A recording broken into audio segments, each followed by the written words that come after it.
La entrevista. Encuentro con los protagonistas.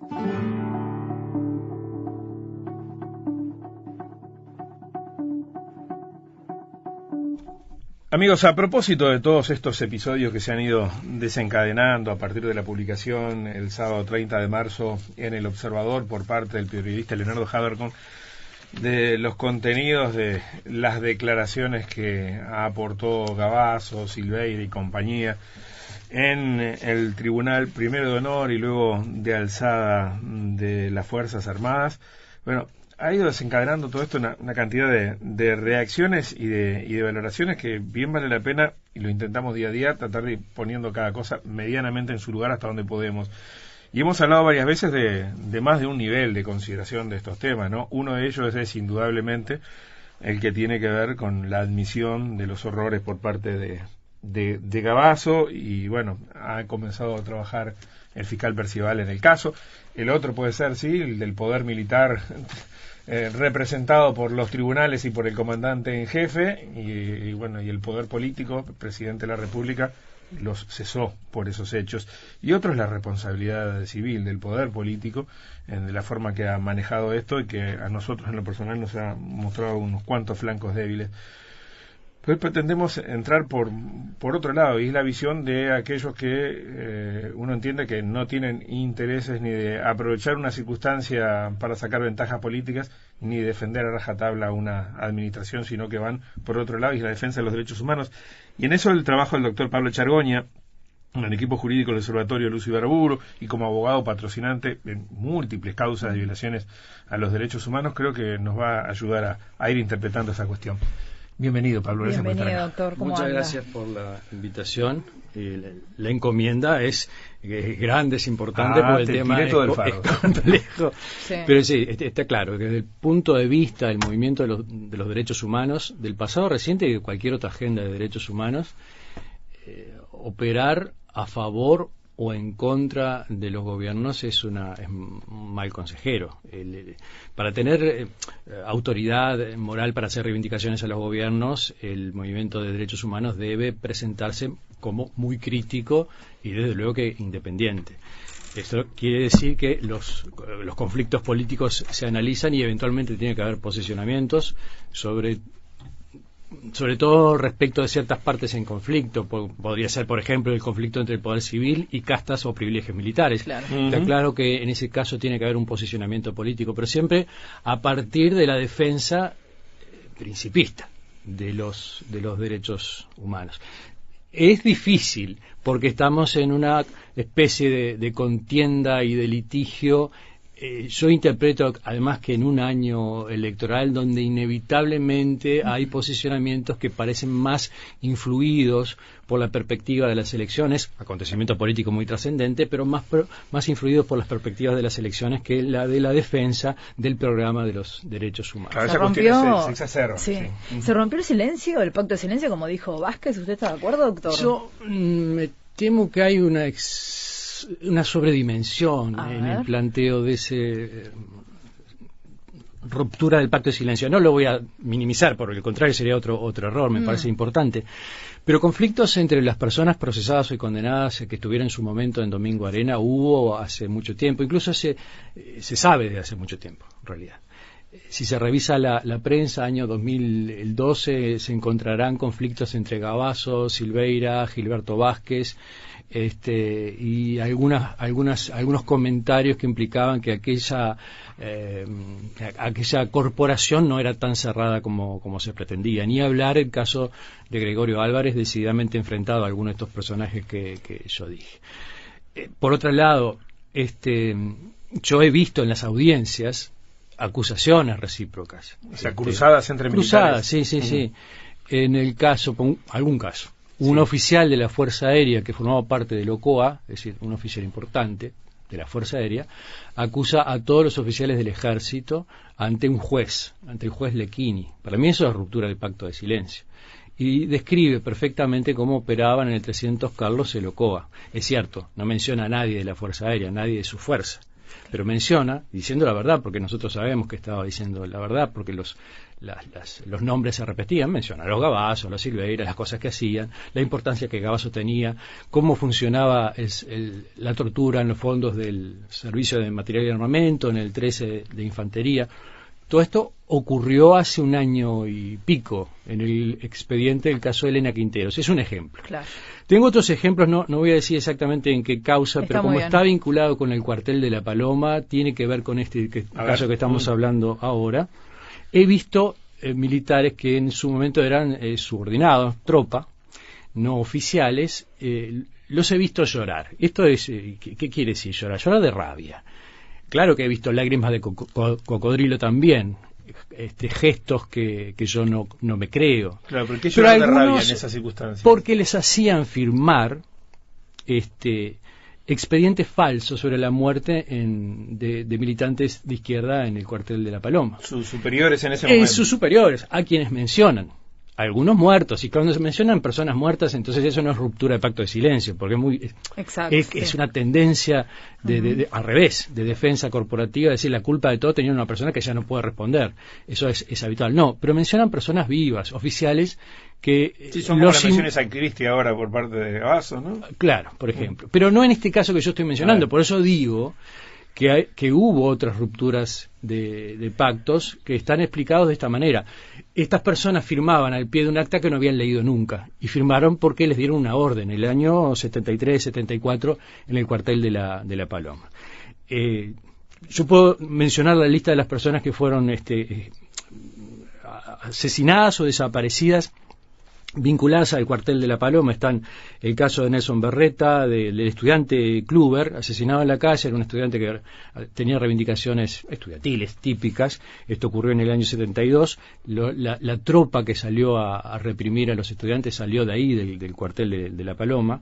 El caso de las 3 chicas ajusticiadas criminalmente, una carnicería del Brazo Oriental, las chicas de Abril, como se dice, Sí, se suelen conocer, verdad. Rayo, Maidanic y Reyes.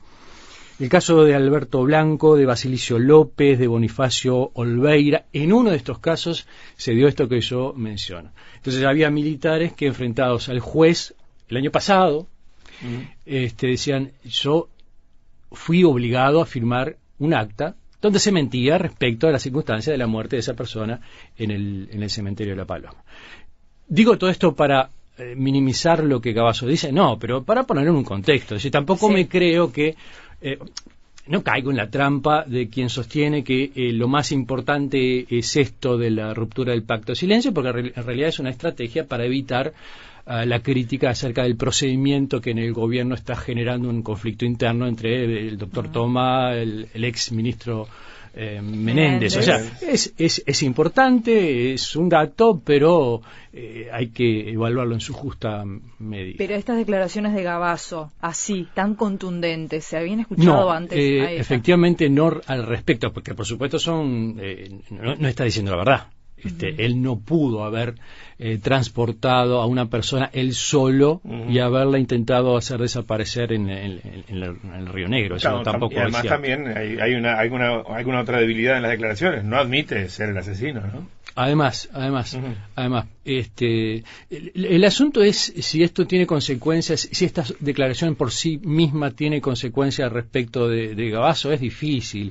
Por otro, difícil pensar que estas solas declaraciones puedan tener consecuencias respecto a la responsabilidad de Gavazo. Por Algo de dos eso o tres dijo, razones. perdóname, Pablo, sí, algo dijo Perceval en ese sentido. Dijo, bueno, incorporaremos todo esto, pero calma, ¿no? En primer lugar, porque es una confesión se tiene que hacer frente a un juez, no frente a un tribunal. No significa nada. En segundo lugar, porque se tiene que verificar. Bueno, sería que le creciéramos a Gavazo tan luego, un sujeto miserable. Se tiene que verificar. Y en tercer lugar, porque efectivamente se tiene que investigar exhaustivamente quiénes operaron, que no fue él solo, quiénes operaron en el cuartel de La Paloma y cómo se gestó esa ineficiente mecanismo de desaparición. Es horrible decirlo así, pero fue una forma ineficiente de desaparición que permitió que el cuerpo apareciera flotando en el Río Negro. Y yo estaba repasando la investigación del caso en Paso de los Toros, que efectivamente dio lugar en principio al procesamiento de Juan Carlos Gómez y de Gavazo, y un asunto especialmente estudiado por un colega de ustedes, como ustedes saben, Leonardo Abercor, que en el libro Gabazo sin piedad analiza este proceso, para mí, como lo he dicho mucho tiempo atrás, con mucha buena información. La actuación lobista, digamos así, o los cabildeos de la familia de Juan Carlos Gómez frente al ministro de Defensa Fernández Huidobro, una gestión exitosa. La familia de Juan Carlos Gómez trata de defenderlo, más allá de la defensa forense, y obtiene del ministro de Defensa Nacional en su momento unas gestiones que nunca quedaron claras cuáles fueron a favor de la defensa de Juan Carlos Gómez. Eso dio lugar al sobreseimiento de Juan Carlos Gómez. Y yo siempre me pregunté durante años, y esto es público, por eso subrayo el carácter público de toda esta discusión, ¿por qué el Ministerio de Defensa Nacional, que fue eficaz en la defensa extrajudicial, pero con efectos judiciales de Juan Carlos Gómez, no dio otro paso respecto al análisis de las responsabilidades de quienes sí eran culpables y que habrían ejecutado a Gómez Oro Hoffmann acá en el Cerro? Una pregunta que me surge, y quizás parte de mi ignorancia de los detalles del caso, Pablo, pero en ese momento, cuando de alguna manera la actuación de Eleuterio Fernández Huidobro va en la línea de decir: ojo, Gómez está comiendo un garrón, no es el responsable de este asesinato, lo primero que uno le surge es, bueno, si sabe que él no fue, debe tener un indicio de quién fue. Sí. ¿La justicia no actuó ahí en ese caso, en esa línea? No actuó en lo absoluto. Yo, volviendo un poco al expediente, la posición del fiscal Fernando Pérez de sobreseer a Gómez, porque entiende que no hay prueba suficiente, y a Gabazo termina diciendo el dictamen del fiscal que actuó en su momento, ¿no?, en Paso de los Toros.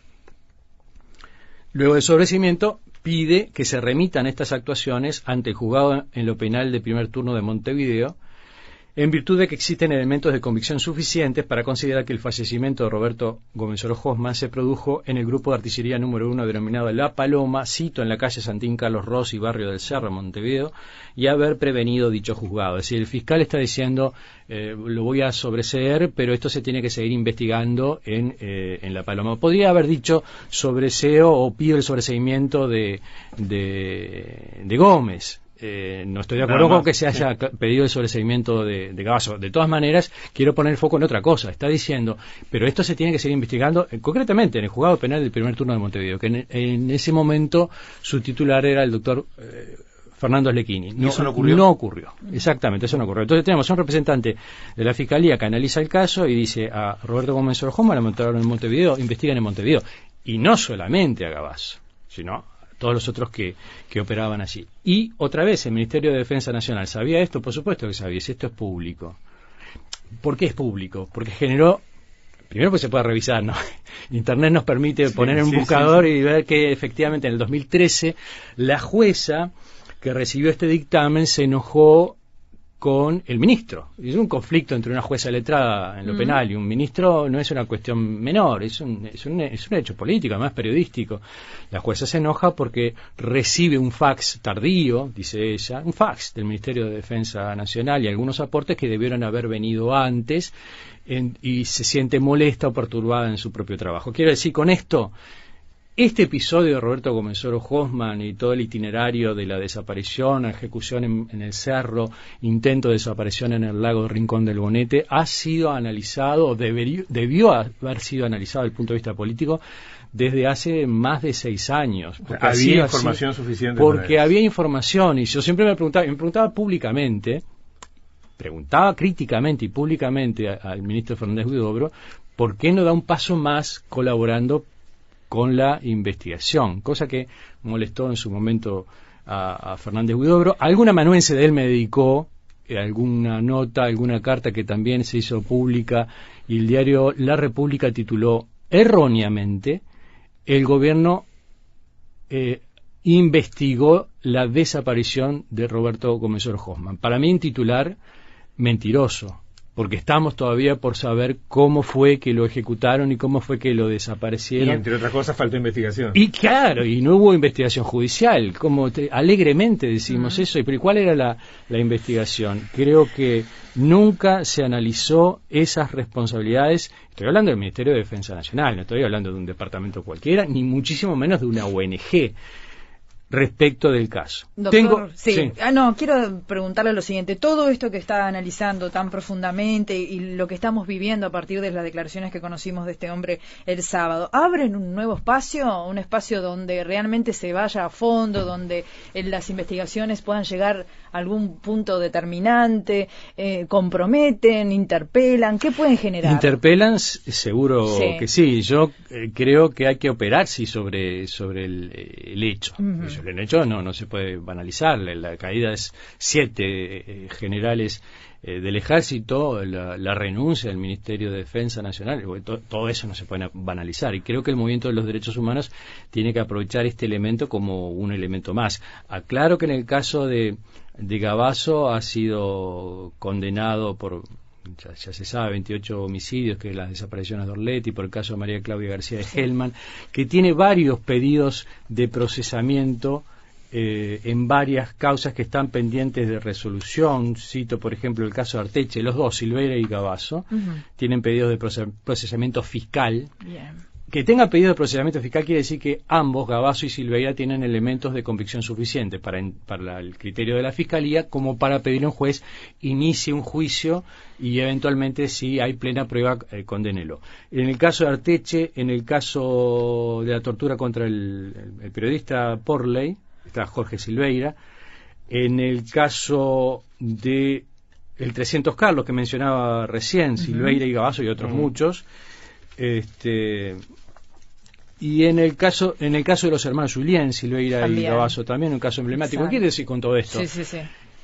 Los fiscales no necesitaron que Gavazo ante un tribunal de honor dijera yo fui responsable de tal cosa, porque hay otros medios de prueba. De hecho, Gavazo en ninguno de estos casos reconoció nada. No reconoció sobre la actuación de 300 Carlos que hubiera torturado, no reconoció en el caso de los hermanos Julián que hubiera intervenido, pero hay elementos de convicción suficiente. Entonces, es importante, es un dato importante, sí, pero no es el único dato que se debe manejar cuando se persiguen graves violaciones a los derechos humanos.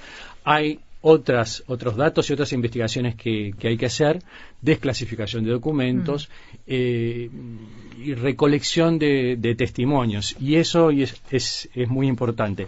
Y señalo acá este documento que nos llegó del año pasado de Presidencia de la República, donde sobre el caso de Roberto Gomenzoro Hoffman decía la Secretaría de Derechos Humanos para el pasado reciente, en el momento funcionaba el Grupo de Trabajo por Verdad y Justicia en pleno, digamos, dice sobre el caso Roberto Gomenzoro Hoffman, se presume que fue conducido a esta unidad, se refiere a la del Cerro, posteriormente desaparecido. Esta es la verdad oficial reciente. Entonces tenemos unas necesidades absolutas de que esto no se presuma, que esto se investigue. Sí. Y no solo... Eso fue el año pasado, dices. Esto es del año pasado. En uno de tantos nuestros trabajos nosotros pedimos información y el equipo de historiadores nos dan esta información, que es importante la información, porque no los voy a mencionar acá, pero están listados los represores, que no son Gavazo, que son otros, distintos, que no han sido procesados nunca, con los que me voy a cruzar probablemente probablemente no, tal vez nos podemos cruzar cuando salgamos de acá cada uno de nosotros, que son los que secuestraban, torturaban e interrogaban, porque una de las cosas que hace Gavazo al asumir toda la responsabilidad es poner también un cono de sombra respecto de sus pares que operaban en el cerro, en el cuartel. Entonces yo discuto un poco cierta carácter, digamos, demasiado optimista, tal vez cándido, cuando se dice se rompió por fin el pacto de silencio aquí para siempre. No lo veo tan así. Antes de ir a la pausa, doctor, la mayoría actual de la Suprema Corte de Justicia no tiene precisamente la misma mirada que los jueces de primera instancia, ¿no? ¿Eso cómo puede repercutir en el análisis de las causas? Esas contradicciones. Es interesante que haya una contradicción que es radical desde el punto de vista de la dogmática jurídica y de la apreciación sobre la mejor defensa de los derechos humanos. Quiero decir interesante porque es bueno analizar los dictámenes de esos jueces letrados de la primera instancia. Cito un tribunal de apelaciones en lo penal de primer turno también, que tiene resoluciones y sentencias muy interesantes en esta materia. Está presidido por el presidente de la Asociación de Magistrados Judiciales, el doctor Alberto Reyes, que en sus pronunciamientos son cada vez más, en mi interpretación, más profundos, más ricos y más enfáticos respecto a que estos crímenes son crímenes de lesa humanidad. La acción penal no prescribe, la sentencia de Hellman se tiene que cumplir y por lo tanto, pasado el tiempo que pase, se tienen que investigar. Y como siempre decimos, esto es un problema del Estado y de todos los entes y de todos los poderes del Estado. Es necesario que el Poder Judicial entienda que estos crímenes aberrantes no pueden quedar sin castigo y que actúe con eficacia desde todo punto de vista, tanto desde sus pronunciamientos como desde su organización en el servicio de justicia, pero también es importante que el Poder Ejecutivo, colaborador, auxiliar del Poder Judicial, aporte información respecto a estos crímenes del pasado, porque de lo contrario es difícil avanzar en la investigación. Nos aguarda un minuto, por favor. Seguimos conversando con el doctor Pablo Chargoña, que integra el equipo jurídico del Observatorio Luz Ibarburu y que trabaja, como sabemos, y ha trabajado durante mucho tiempo en innumerables causas de denuncia de violación de derechos humanos. En más de una oportunidad, a través del trabajo de Julio Scavino en su columna, de lo que hemos escuchado de la Fiscalía Especializada en Derechos Humanos, hablamos siempre de esas 300 causas, y que es un paquete enorme que tiene una sola fiscalía, y bueno, sería bueno, me parece, Rosy, ¿no? Sí. Avanzar en el estado de esos casos. Sí, cifras que recogimos de la página del observatorio Luz Ibarburu, que dice que el 50% de las causas están hoy en estado de presumario, 31% de las causas están archivadas, 4% tuvo una sentencia, 13% están anexadas a otras causas, 51% de las causas son por homicidio, 26% por desaparición, 23% por tortura, y si desglosamos la información juzgado por juzgado, se ve claramente las pocas denuncias que se han registrado, por ejemplo, en el interior del país, ¿no, doctor? Sí, es una preocupación importante. En primer lugar, bueno, esos números son los números de la impunidad, como decimos en el observatorio, son indicadores, dan cuenta de una situación de mucho atraso. A veces cuando nos reunimos en ámbitos regionales solemos comparar con la situación argentina, y en Chile están más avanzados que en Uruguay. En Brasil y en Paraguay están menos avanzados que en Uruguay, son situaciones distintas, y son indicadores que nos ayudan a comprender cuánto falta por avanzar, y también a intentar buscar las explicaciones de por qué son tan mezquinos esos números, ¿no? Porque la situación de las víctimas en números redondos, 200 desaparecidos, 200 ejecutados, 7.000 torturados y abusados, no se está ni siquiera judicializando todo eso. Judicializando quiere decir ni siquiera se ha puesto sobre el escritorio de un juez muchos de los casos de tortura, particularmente en el interior. Hace poco hay una coordinación de compañeros en el interior que está trabajando, pero con enorme dificultad, porque la judicialización sigue estando en manos de las organizaciones de la sociedad civil. El doctor Percivale ha dicho públicamente no tiene iniciativa, ha operado y está operando, está investigando el caso, por ejemplo, de Roberto Gómez Orojosman o el de Silveira, a partir de que la Fiscalía de Corte, a partir de que este conflicto, presidencia, cúpula militar, da lugar a esa información, está entonces investigando, pero no lo habría hecho sin este conflicto, vale señalarlo. No actúa de oficio, digamos. No actúa de oficio. Yo interpreto, primero porque jurídicamente podría actuar de oficio, yo creo que debería actuar de oficio, pero interpreto que una fiscalía que no es una superfiscalía, que es un titular, una fiscal adscripta y una fiscal adjunta, no son brazos suficientes como para judicializar todos los crímenes de terrorismo de Estado, sobre todo en el interior del país. Y ese no es un problema exactamente del Poder Judicial, es un problema de presupuesto y es un problema de las fiscalías. Y si es un problema de presupuesto, es un problema político de la Asamblea General, que es la que vota el presupuesto y de quien tiene que tener iniciativa en ese sentido. Pero sigue dependiendo de las víctimas reunirse, cosa que no es fácil. Nosotros recibimos en el observatorio con mucha frecuencia con cierta frecuencia, personas que recién ahora están teniendo fuerza para hablar de su causa, y son situaciones terribles, porque como dicen los psicólogos, no la recuerdan sino que la reviven. Claro. Entonces, la semana pasada escuchamos un testimonio dramático de una chica de 20 años embarazada, no sabía que estaba embarazada, y estos monstruos la cuelgan en la tablada, la torturan, le obligan a decir cosas que no sabe porque tenía escasa militancia política, sigue su curso de embarazo, va a punta de rieles, es atormentada por este monstruo de Silveira y tiene un aborto en el hospital militar. Ahorro muchos detalles porque es mucho más grave que todo esto, pero por ejemplo, el propio grupo de trabajo por verdad y justicia dice no hay historias clínicas, no hay nada. Todo esto ocurrió con esta chica y no hay ningún certificado. Eso es un ejemplo de archivos que no están, de oscuridad en la información, que hace muy difícil investigar y seguir avanzando en estas cosas. Pero bueno, vuelvo a que la necesidad de plantear estas cosas ante la justicia, aún a pesar de todas las dificultades, es una necesidad humana y es una necesidad política, jurídica y ética. Son crímenes contra la humanidad. Y pese a todas las dificultades hay que impulsarlos. El tema es que el impulso depende de las personas que cargan todo este sufrimiento.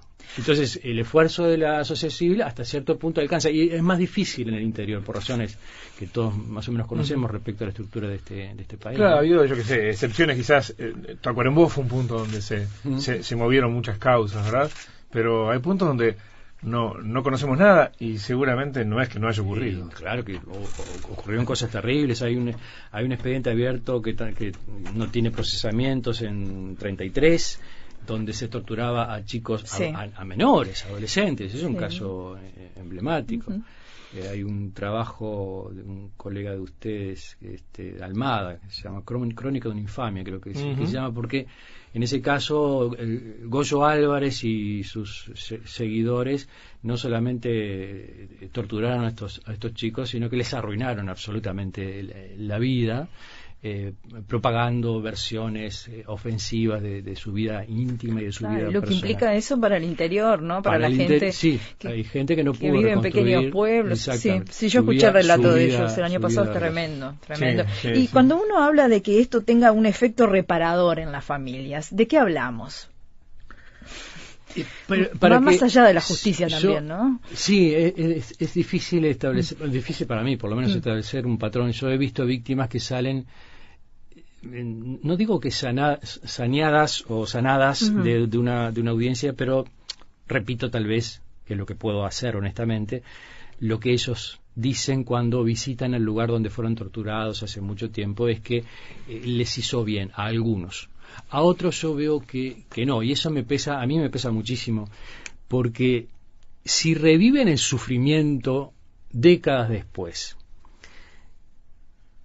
y tienen la sospecha fundada que no va a ser útil su testimonio, entonces es el típico caso de la doble victimización, o la victimización secundaria. El Estado los atormentó en la década del 70 y el Estado ahora, tantos años después, los obliga a repetir un testimonio que ellos sospechan, por razones fundadas, que no va a tener un efecto, porque se siguen sumando las dilatorias, porque hay otras estrategias de demoras que están siendo eficaces, que es lo que está ocurriendo actualmente. Yo suelo repetir esto para no generar la idea que la ley de caducidad está siendo, que ya no tiene vigencia desde el año 2012, que está siendo hoy el paraguas de los represores. No es la ley de caducidad, es la norma de prescripción del Código Penal que se aplica, que debería solo aplicarse a los delitos ordinarios, y que por esta discusión de la que hablábamos recién se interpreta que también podría aplicarse, se interpreta por algunos tribunales que podría aplicarse a los crímenes de lesa humanidad. Entonces la discusión es sobre si el tiempo transcurrido es un refugio seguro para la impunidad. El Centro Militar trabaja con sus abogados argumentando esto, no la ley de caducidad sino la prescripción. Y la última chicana que encontraron es la inconstitucionalidad de la ley de creación de la Fiscalía Especializada. Sí. Que acaba de ser, sin argumentos consistentes, pero eso no importa. Están muy activos. Claro, está muy activo. El fiscal de Corte acaba de decir en un dictamen que compartimos plenamente que los argumentos no son de recibo, pero ¿por qué tienen éxito? Porque basta la sola interposición de la defensa para obtener la dilatoria. No importa el resultado final, que tal vez no sea el que... Pero pateas la pelota para adelante. Exactamente. Pablo, ya tenemos que ir cerrando, pero simplemente una apreciación, a ver si tú la compartes o cómo lo ves. Las actuaciones del Tribunal de Honor en este caso de Gavazo, en la actuación de la comandancia también de las Fuerzas Armadas en torno a esto, me refiero al poder militar en concreto, me hace pensar algo, ¿no? A ver, no identificar como una lesión al honor cuando alguien describe el horror que describió Gavazo es un tema delicadísimo, ¿no? Y que por eso está el cuestionamiento si tenían que haberlo mandado o no a la justicia y cómo omitieron ese paso, nada menos. Los juzgados, los involucrados, los responsables de esta historia son octogenarios, ¿no? Gavazo sí tiene 80 años y bueno, y andan por allí todos y evidentemente sabían lo que hacían. Nos encontramos ahora con un generalato, la mitad de ellos fueron cesados, que son gente que anda por los 60 años. Manini Ríos tiene 60 años, seguramente algunos más jóvenes. Gente que eran veinteañeros, quizás recién ingresados a la fuerza, cuando volvimos a la democracia. Se mantiene todo aquello de decir, bueno, sí, más allá de que hay que aproximar el ejército de la sociedad, hay que respetar la democracia actual que tenemos, pero de aquello no hablemos, aquello está fuera de cuestión. Las consideraciones que tenemos cuando hablamos de honor son diferentes para el presente que para el pasado. Hay una punta que preocupa, ¿no? Sí. Esta es una opinión personal, no involucro a las organizaciones con las que trabajo. La mía también lo fue. También, parece perfecto. No, hay una casta militar en Uruguay, hay un poder fáctico militar. Lo que recién decía sobre archivos desaparecidos, los jueces no acceden a esa información producida por el hospital militar, por ejemplo. No acceden los jueces, no acceden los fiscales, no acceden este grupo especializado de Presidencia de la República, lo acaba de confesar Presidencia de la República.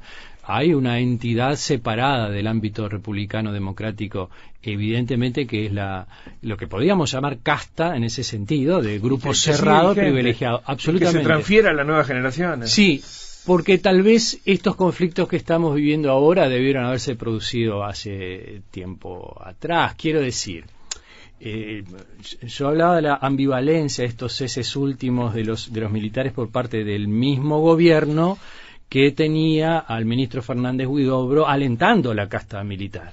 Entonces, por un lado, yo reacciono frente al conflicto, pero lo contribuí a producirlo de alguna manera, fortaleciendo esas situaciones de privilegio. Sí, están actuando por fuera del orden civil. Muchos comandantes del ejército, antes que de Manini Ríos, decían lo que querían al respecto, sin que nadie les pusiera freno a sus discursos, y finalmente se elabora un discurso, se desarrolla un discurso y tenemos un caudillo militar de la conferencia de prensa tan agitada de Cabildo Abierto, Manini Ríos, que es expresión del neofascismo. El tiempo no cambia eso, por lo menos hasta ahora no. No, y esa es la preocupación, la transferencia de aquella doctrina de seguridad nacional y el carácter neofascista a las nuevas generaciones. Y yo creo que hay una oportunidad de encarar el conflicto directamente. La oportunidad es el proyecto de ley orgánica de las Fuerzas Armadas, que es la cuestión política más esencial. Y respecto al Tribunal de Honor, yo en este caso también otra opinión personal, porque no coincido con algunos compañeros, hay que anularlos. Bueno, una de las posturas que hay en la interna del Frente Amplio, hay quienes sostienen eso, deben desaparecer. Estoy de acuerdo, sí. Estoy de acuerdo. Son ejemplos precisamente de una casta. No estoy diciendo que no tenga que haber potestad disciplinaria, sí, claro, justicia militar y justicia ordinaria para los delitos ordinarios, pero el Tribunal de Honor es otra cosa, es la expresión precisamente de una casta privilegiada que resuelve por sí y ante sí, con los criterios que estamos viendo de aberración moral, cuestiones que no debían ser resueltas. Fueron eliminados, me enteré hace poco, en Argentina, fueron eliminados en los ejércitos profesionales, sí. No lo tienen, en España, y creo que esta es la oportunidad, porque absuelvan o condenen, incluso por la razón que fuere, no corresponde que se expidan estas rémoras, estas cosas vetustas, estas instituciones que, insisto, son indicadores de la existencia de un grupo privilegiado dentro del Estado que un Estado democrático no puede tolerar. El doctor Pablo Chergoña, gracias. Gracias, doctor. Gracias a ustedes.